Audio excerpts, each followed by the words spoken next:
Malayali nurse നിമിഷപ്രിയയുടെ വധശിക്ഷയുമായി ബന്ധപ്പെട്ട് ഏറ്റവും പുതിയ ട്വിസ്റ്റ്.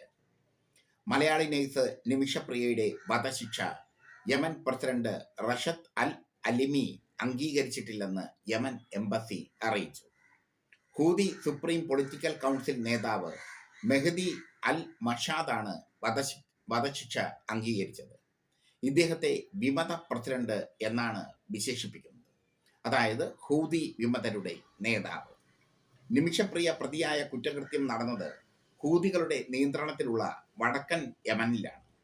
നിമിഷ കഴിയുന്ന ജയിൽ സ്ഥിതി ചെയ്യുന്നതും ഹൂതി വിമതരുടെ നിയന്ത്രണ മേഖലയിലാണ്. ഹൂതി വിഭാഗത്തെ അകമഴിഞ്ഞ് പിന്തുണയ്ക്കുന്ന ഇറാന്റെ സായുധ ഗ്രൂപ്പായ ഹൂതി വിഭാഗവുമായി ഇക്കാര്യത്തിൽ ചർച്ച നടത്തുമെന്നും ചർച്ചകൾ പുരോഗമിക്കുകയാണെന്നും ഇറാൻ പറഞ്ഞു. തലാൽ അബ്ദു മഹദി എന്ന യുവാവ് കൊല്ലപ്പെട്ട കേസിൽ ശിക്ഷിക്കപ്പെട്ട് യമൻ തലസ്ഥാനമായ സനായിലെ ജയിലിൽ 2017 മുതൽ കഴിയുകയാണ് പാലക്കാട് ചിറ്റിലഞ്ചേരി സ്വദേശിനി നിമിഷപ്രിയ. വധശിക്ഷ 1 മാസത്തിനകം നടപ്പാക്കും എന്നായിരുന്നു വിവരം. മകളുടെ മോചന ശ്രമങ്ങളുടെ ഭാഗമായി കഴിഞ്ഞ വർഷം ഏപ്രിൽ 20 യമനിലേക്ക് പോയ അമ്മ പ്രേമകുമാരി അവിടെ തുടരുകയാണ്. അതിനിടെ 2 തവണ മകളെ ജയിലിൽ ചെന്നു കാണാൻ അമ്മയ്ക്ക് സാധിച്ചു. 2015 സനായിൽ തലാലിന്റെ സ്പോൺസർഷിപ്പിൽ നിമിഷപ്രിയ ക്ലിനിക്ക് ആരംഭിച്ചിരുന്നു.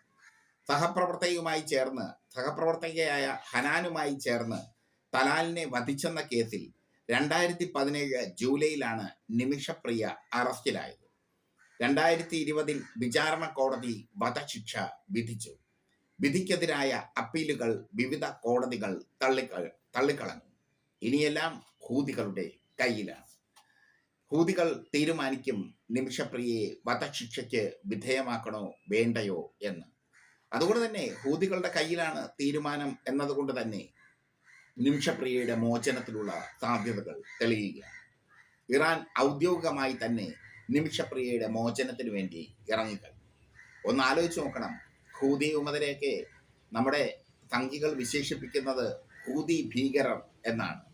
ഹൂതി ഭീകരർ എന്ന് പല പ്രാവശ്യം അവർ വിശേഷിപ്പിക്കുന്നു ഹൂതി വിമതരെ.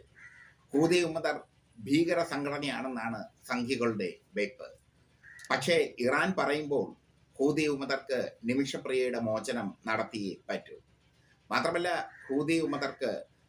ഹൂതി വിമതർ ഇറാന്റെ സായുധ സംഘമാണ്. ഇറാനുമായി നല്ല ബന്ധം പുലർത്തുന്ന സായുധ സംഘം. ഇറാന്റെ ആയുധങ്ങൾ ഉപയോഗിച്ചാണ് ഹൂതികൾ അമേരിക്കയ്ക്കെതിരെയും ഇസ്രായേലിനെതിരെയും പൊരുതുന്നത്. ഈ സാഹചര്യത്തിൽ ഇറാന്റെ ഇടപെടൽ ഏറെ ഗുണം ചെയ്യും.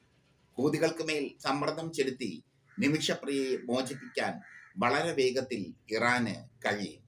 അതുകൊണ്ട് തന്നെ നിമിഷപ്രിയയുടെ മോചനം സാധ്യമാണെന്ന വാർത്തയാണ് ഇപ്പോൾ ഞങ്ങൾ പുറത്തുവിടുന്നത്. ഹൂതികളുടെ നിയന്ത്രണത്തിലുള്ള പ്രദേശത്തിലാണ് നിമിഷപ്രിയ ഈ കൊലപാതകം നടത്തിയത്.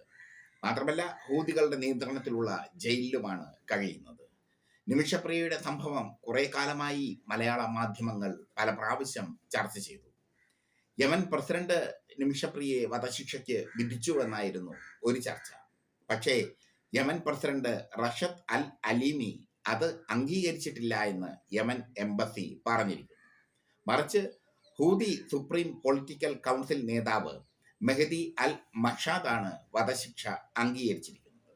ഇദ്ദേഹം വിമത പ്രസിഡന്റാണ്, യമനിലെ വിമത പ്രസിഡന്റ്. ഹൂതികൾക്ക് സ്വാധീനമുള്ള സ്ഥലത്താണ് നിമിഷപ്രിയ കഴിയുന്നത് എന്നുള്ളത് കൊണ്ട് തന്നെ ഇറാന്റെ ഇടപെടൽ വളരെയേറെ ഗുണം ചെയ്യും. ഇറാൻ നിമിഷപ്രിയ എന്ന സ്ത്രീക്ക് വേണ്ടി ജാതിമത വ്യത്യാസങ്ങൾ മറന്ന് ഹൂതി വിമതരുമായി അനുരഞ്ജന ചർച്ച നടത്തിക്കൊണ്ടിരിക്കുകയാണ്. ബ്ലഡ് മണി കൊടുക്കുകയാണ് ഇനിയുള്ള മറ്റൊരു നടപടി. കൊല്ലപ്പെട്ട തലാലിന്റെ കുടുംബത്തിന് ബ്ലഡ് മണി കൊടുത്തു കഴിഞ്ഞാൽ, അവർ നിമിഷപ്രിയയ്ക്ക് മാപ്പ് നൽകി കഴിഞ്ഞാൽ വധശിക്ഷയിൽ നിന്ന് നിമിഷപ്രിയയ്ക്ക് മോചനം ലഭിക്കും. നിമിഷപ്രിയയുടെ പ്രശ്നത്തിൽ ഇറാൻ കാര്യമായി തന്നെ ഇടപെടുന്നു. സൗദി അറേബ്യയെക്കാളും കടുത്ത ശിക്ഷാ നടപടികൾ ഉള്ള രാജ്യമാണ് യമൻ. പ്രത്യേകിച്ചും ഹൂതി വിമതരുടെ അധീനതയിലുള്ള പ്രദേശങ്ങളിൽ കടുത്ത ശിക്ഷാവിധികളാണ് നടപ്പാക്കി വരുന്നത്. പക്ഷേ ഈ ശിക്ഷാ നടപടികൾക്കൊക്കെ ഇളവ് നൽകാൻ ഇറാന്റെ ഇടപെടലിന് സാധിക്കും. ഇറാൻ ഔദ്യോഗികമായി തന്നെ പറഞ്ഞു കഴിഞ്ഞു, നിമിഷപ്രിയയുടെ മോചനത്തിന് തങ്ങൾ ആവുന്നതെല്ലാം ചെയ്യുമെന്ന്. നിമിഷപ്രിയ തലാലിനെ കൊന്നത് അവരെ ചതിച്ചത് കൊണ്ടാണ് എന്നാണ് അവർ കോടതിയിൽ നൽകിയിരിക്കുന്ന മൊഴി. അവരുടെ പാസ്പോർട്ടും മറ്റും പിടിച്ചു വയ്ക്കുകയും അവരെ തോക്ക് ചൂണ്ടി ലൈംഗിക അതിക്രമത്തിന് വിധേയമാക്കുകയും ചെയ്തു എന്നാണ് അവർ പറയുന്നത്. അവർ അത് കോടതിയിൽ വാദിച്ചുവെങ്കിലും കോടതി തലാലിനോടൊപ്പം നിൽക്കുന്ന സ്ഥിതിവിശേഷമാണ് ഉണ്ടായത്. തലാലിനെ കൊല്ലണമെന്ന ഉദ്ദേശം നിമിഷപ്രിയയ്ക്ക് ഇല്ലായിരുന്നു. തലാലിന്റെ ക്രൂരതയിൽ നിന്ന് രക്ഷപ്പെടണമെന്ന ഉദ്ദേശമായിരുന്നു അവർക്ക് ഉണ്ടായിരുന്നത്. അതുകൊണ്ടാണ് മയക്കുമരുന്ന് കൊടുത്ത് തലാലിനെ മയക്കിക്കെടുത്തിയ ശേഷം രക്ഷപ്പെടാൻ, പാസ്പോർട്ടുമായി രക്ഷപ്പെടാൻ അവർ ശ്രമിച്ചത്. പക്ഷേ തലാൽ കൊല്ലപ്പെട്ടു. തലാൽ കൊല്ലപ്പെട്ടതോടെ നിമിഷപ്രിയയ്ക്ക് രക്ഷപ്പെടാൻ പറ്റാത്ത അവസ്ഥയായി. നിമിഷപ്രിയയ്ക്കൊപ്പം കൊലപാതകത്തിൽ കൂട്ടുപങ്കാളിയായിരുന്ന ഹനാനും ഇപ്പോൾ ജീവപര്യന്തം ശിക്ഷ അനുഭവിച്ച് ജയിലിലാണ്. പക്ഷേ നിമിഷപ്രിയയ്ക്കാണ് വധശിക്ഷ വിധിച്ചത് യമൻ കോടതി, ഹൂതി വിമതരുടെ യമൻ കോടതി. ഈ സാഹചര്യത്തിലാണ് ലോകമെമ്പാടും നിമിഷപ്രിയയുടെ വധശിക്ഷ ചർച്ചാ വിഷയമാകുന്നത്. ഒരൊറ്റ രാജ്യവും, ഇന്ത്യയുടെ ഇന്ത്യക്ക് ഒരുപാട് സുഹൃത്ത് രാജ്യങ്ങളുണ്ട്, ആ രാജ്യങ്ങളൊന്നും ഈ പ്രശ്നത്തിൽ കയറി ഇടപെട്ടില്ല. പക്ഷേ ഇന്ത്യയുടെ സുഹൃത്ത് രാജ്യങ്ങളിലൊന്നായ ഇറാൻ ഈ പ്രശ്നത്തിൽ ഇടപെട്ടു. ഇറാനെ സംഘികൾ പറയുന്നത് ഭീകര രാജ്യമെന്നാണ്, ഹൂതി വിമതരെ സംഘികൾ വിളിക്കുന്നത് ഭീകരർ എന്നാണ്. ഒന്ന് ആലോചിച്ച് നോക്കണം. ഇറാനാണ് നിമിഷപ്രിയയുടെ മോചനത്തിന് വേണ്ടി ശ്രമിക്കുന്നത്. ഇറാനിൽ ഇസ്രായേൽ ആക്രമണം നടത്തിയപ്പോൾ കോരിത്തരിച്ച സംഘികൾ, ഫേസ്ബുക്കുകളിൽ നിറഞ്ഞാടിയ സംഘികൾ ഇപ്പോൾ ഇറാനെ എങ്ങനെ കാണുന്നു എന്ന ചോദ്യവും പൊളിറ്റിക്സ് കേരള ചോദിക്കുന്നു. നിമിഷപ്രിയയുടെ മോചനം മനസാക്ഷിയുടെ പ്രശ്നമാണ്, ചിന്തിക്കുന്നവരുടെ പ്രശ്നമാണ്. ഒരു പാവം സ്ത്രീ യമനിലെത്തി ക്ലിനിക്ക് ആരംഭിച്ചു. മുന്നോട്ട് പോകാൻ പറ്റാത്ത വിധം അവർ ആകെ മൊത്തം പ്രശ്നത്തിലായി. തലാൽ എന്ന വളരെ ക്രിമിനൽ മനസ്സുള്ള വ്യക്തി അവരെ ലൈംഗികമായും സാമ്പത്തികമായും ദുരുപയോഗം ചെയ്തു. അയാളിൽ നിന്ന് രക്ഷപ്പെടാൻ ശ്രമിച്ചത് വലിയ വിനയായി മാറുകയും ചെയ്തു. തലാലിന്റെ കുടുംബത്തിന് ബ്ലഡ് മണി നൽകാൻ തയ്യാറാണ് നിമിഷപ്രിയയുടെ കുടുംബാംഗങ്ങൾ. അതിനുവേണ്ടിയുള്ള ശ്രമത്തിലാണ് അവർ. തലാലിന്റെ കുടുംബം ക്ഷമിച്ചു കഴിഞ്ഞാൽ നിമിഷപ്രിയയുടെ വധശിക്ഷ ഒഴിവാക്കും എന്നായിരുന്നു ധാരണ. പക്ഷെ അതിനിടയ്ക്കാണ് വധശിക്ഷയിൽ ഒപ്പുവെച്ചത് വിമതരുടെ പ്രസിഡന്റ്, വിമതരുടെ നേതാവ്. എന്തായാലും ഇപ്പോൾ നിമിഷപ്രിയയുടെ മോചനത്തിനുള്ള സാധ്യതകൾ തുറന്നിട്ടിരിക്കുകയാണ് ഇറാനും ഹൂതി വിമതരും.